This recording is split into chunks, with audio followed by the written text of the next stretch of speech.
Pangalawang araw namin to dito sa Kazakhstan. So, galing kami nito ng Kaindi Lake. Dumaan kami dito para dito kami kumain. Ito yung parang restaurant nila.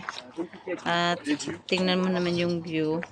Pero sorry, hindi namin na-videohan kasi nga pareho na kaming gutom at hindi na kami nagpag-picture. Kumain na lang diretso.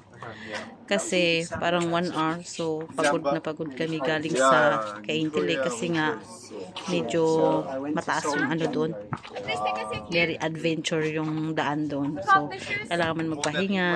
You So, can wash your yun na. hands here. Nakalimutan na namin mag-video ng pagkain. So, ito, tuloy-tuloy na ang biyahe. Papunta kami ng Kolsay Lake. Mahaba din. So, ito na. Pagdating namin sa Kolsay Lake, ito, mahaba-haba ulit ang adventure na dadaanan namin pababa at paakyat. So, pagdating namin dito guys, medyo maulan. Kaya hindi namin masyadong na-enjoy.